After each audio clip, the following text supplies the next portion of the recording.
Muy buenos días, esto es Agenda Global, el contexto de lo que está pasando en México y el mundo con las claves más importantes para tratar de entender lo que está en juego y qué consecuencias puede tener. En México, fueron secuestrados 10 ingenieros de una minera canadiense en Sinaloa y lamentablemente también fueron baleados 2 legisladores de oposición.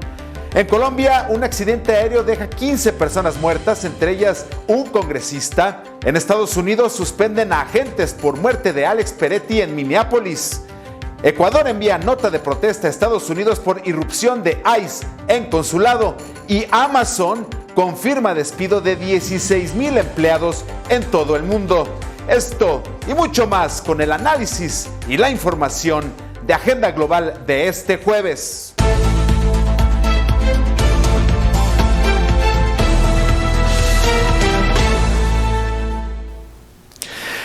Hoy comenzamos en México con un caso que sacude la seguridad, la inversión extranjera y la credibilidad del Estado. En Sinaloa, al menos 10 ingenieros vinculados a una minera canadiense fueron secuestrados por un grupo armado en el municipio de Concordia. De acuerdo con los reportes, los trabajadores realizaban labores relacionadas con actividades mineras cuando fueron interceptados y privados de la libertad.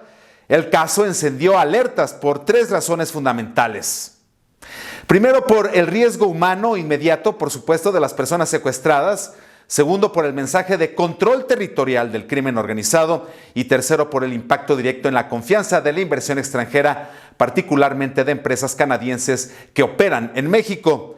Cuando trabajadores ligados a capital internacional son secuestrados, el problema deja de ser local, se convierte en un asunto de seguridad nacional y diplomacia económica. También, lamentablemente, en este clima de violencia allá en Sinaloa, 2 diputados, un hombre y una mujer del opositor partido Movimiento Ciudadano, fueron atacados a balazos este miércoles, precisamente en la capital Culiacán. Los legisladores Sergio Torres Félix y Elizabeth Rafaela Montoya Ojeda viajaban en una camioneta blanca hacia el poniente de la capital cuando fueron atacados a balazos por un comando que los interceptó. Hasta el cierre de esta edición, Sergio Torres Félix estaba en estado grave y su compañera Elizabeth Montoya estaba fuera de peligro, según lo informó el gobernador Rubén Rocha Moya. Esto hasta el cierre de la edición de este noticiero.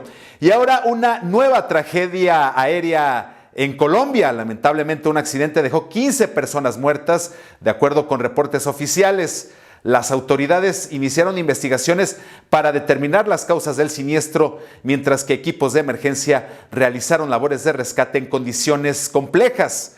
A bordo de la aeronave viajaba el congresista Diógenes Quintero, del partido de la U Organización Política, que en un comunicado lamentó su muerte. También se encontraba como pasajero Carlos Salcedo, un candidato a las elecciones legislativas de marzo, según dijeron fuentes políticas y del Congreso citadas por la agencia Reuters. Este tipo de tragedias vuelve a poner sobre la mesa los desafíos en seguridad aérea, mantenimiento y supervisión, especialmente en vuelos regionales. Y ahora nos vamos a Estados Unidos. Las autoridades suspendieron del cargo a 2 agentes de la patrulla fronteriza de ICE, involucrados en la muerte de Alex Peretti, ocurrida en Minneapolis durante un operativo que, ha sido bastante difundido en los últimos días. El caso generó una fuerte reacción pública luego de que circularan videos que cuestionan la versión oficial sobre el uso de la fuerza. La suspensión ocurre en medio de protestas, investigaciones internas y presión política y se suma a una discusión más amplia sobre límites, legitimidad y responsabilidad de las fuerzas federales. Cuando hay muertos, evidencia visual e indignación pública, el costo político se vuelve imposible de ignorar.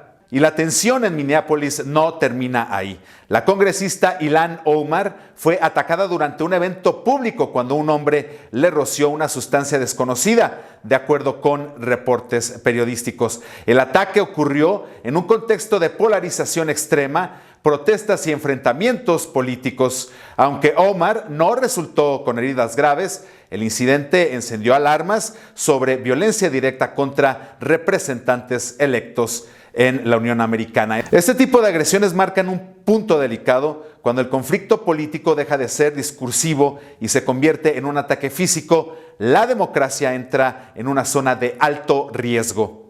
Y el conflicto escala al plano diplomático. El gobierno de Ecuador envió una nota de protesta a Estados Unidos tras la presunta irrupción de un agente de ICE, de la patrulla fronteriza, en el consulado ecuatoriano en Minneapolis. Según la denuncia, el agente ignoró advertencias del personal consular sobre la inviolabilidad del recinto, principio básico del derecho internacional. Este episodio no es menor. Los consulados representan soberanía. Cuando un agente federal cruza ese límite, el conflicto deja de ser migratorio y se convierte en un problema entre estados. Y atención con este punto de la agenda internacional. El presidente de Estados Unidos, Donald Trump, advirtió a Irán que el tiempo se está agotando para negociar un acuerdo sobre su programa nuclear en medio de un despliegue creciente de fuerzas militares estadounidenses en el Golfo Pérsico. Trump aseguró que una armada masiva se está moviendo rápidamente hacia la región con, dijo, gran poder, entusiasmo y propósito, en referencia a la flota naval estadounidense. La respuesta de Teherán no se hizo esperar.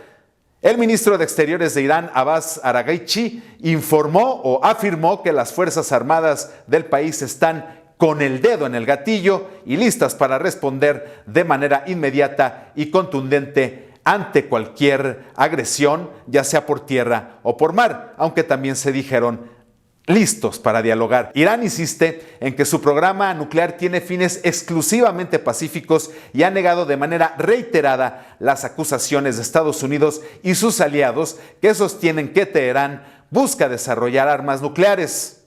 El escenario vuelve a colocar a la región en un punto delicado. Advertencias cruzadas, demostraciones de fuerza y un margen de error cada vez más reducido.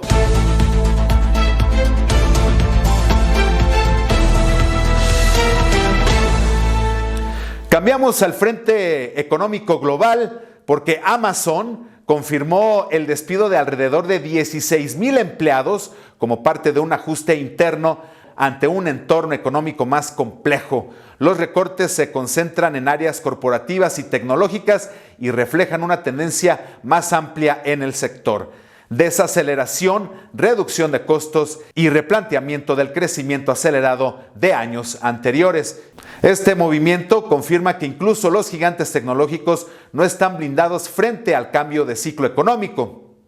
Precisamente hablando de este ambiente, el impacto de la inteligencia artificial en el empleo. El director de Meta, que también es dueño de Facebook, Instagram y WhatsApp, Mark Zuckerberg, aseguró que las herramientas de inteligencia artificial están avanzando a tal grado que un solo ingeniero puede hoy realizar el trabajo que antes requería a equipos completos.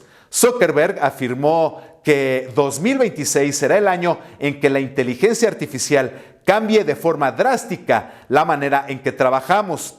Estas declaraciones se dan en un contexto en el que Meta, al igual que otras grandes empresas tecnológicas, han recortado miles de puestos, como ya lo veíamos en Amazon. Miles de puestos de trabajo han sido recortados en los últimos años como parte de esta estrategia para reducir, según ellos, capas de gestión y hacer más eficientes sus operaciones. De hecho, tan solo este año, Meta ha despedido a varios cientos de trabajadores, principalmente en su división Reality Labs, enfocada en metaverso, productos de hardware e iniciativas de inteligencia artificial. Y también Mark Zuckerberg dejó una advertencia, y esa hay que escucharla, una advertencia muy clara. A medida que estas herramientas elevan la productividad, se está abriendo una brecha cada vez mayor entre quienes saben utilizarlas bien y quienes no. Un mensaje que anticipa un cambio profundo en el mercado laboral tecnológico y que también abre la puerta a nuevos ajustes de personal en el sector. Una advertencia para todos. Hasta aquí, Agenda Global. Hoy vimos cómo la inseguridad, la violencia política, los conflictos diplomáticos y los ajustes económicos se cruzan en distintos puntos del planeta con efectos que se sienten más allá de sus fronteras. Si este análisis te aporta contexto y claridad, por favor, suscríbete a mi canal. Yo soy Eduardo Gómez Orozco, esto fue Agenda Global. Hasta la próxima.